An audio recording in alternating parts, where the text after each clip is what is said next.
Hi friends, ഇന്ന് നമുക്ക് ഗാർഡനിലെ begonia ചെടികളെ പരിചയപ്പെട്ടാലോ? ശരിക്കും ഈ ബിഗോണിയ ചെടികൾ ഒന്നോ രണ്ടോ ഷോർട്ട് വീഡിയോസിൽ ഒതുങ്ങുന്നവരല്ല കേട്ടോ. അത്രയ്ക്ക് പ്രത്യേകതയും വൈവിധ്യവും ഉള്ളവരാണിവർ. ഇൻഡയറക്റ്റ് സൺലൈറ്റ് ഇഷ്ടപ്പെടുന്നവയാണ് ബിഗോണിയ ചെടികൾ. നേരിട്ടുള്ള സൂര്യപ്രകാശം ഇലകൾ പൊള്ളുന്നതിന് കാരണമാകും. ഇലകളിലെ പച്ച നിറം കുറയുന്നത് കണ്ടാൽ സൂര്യപ്രകാശം കൂടുതലാണെന്ന് മനസ്സിലാക്കാം. അതുപോലെ ആവശ്യത്തിന് മാത്രം വെള്ളം മതി. വെള്ളം കൂടിയാൽ തണ്ട് ചീഞ്ഞു പോകാനും സാധ്യതയുണ്ട്. നീർവാർച്ചയുള്ള പോട്ടിംഗ് മിക്സ് ബിഗോണിയയ്ക്ക് നിർബന്ധമാണ്. അതിനായി മണലോ ചകിരിച്ചോറോ ചേർത്ത് കൊടുക്കാം. നടുമ്പോൾ ചാണകം മാത്രം വളമായി നൽകിയാൽ മതി. ബിഗോണിയയുടെ പ്രൊപ്പഗേഷൻ വളരെ എളുപ്പമാണ്. മദർ പ്ലാന്റിൽ നിന്നും ഞാൻ പിടിപ്പിച്ച ചെറിയ തൈകളാണിത്.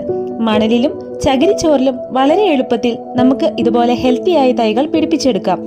ബിഗോണിയാസിന്റെ പ്രൊപ്പഗേഷനെ കുറിച്ചും ശ്രദ്ധിക്കേണ്ട കാര്യങ്ങളെ കുറിച്ചും മറ്റൊരു വീഡിയോയിൽ ഡീറ്റെയിൽ ആയി പറയാട്ടോ.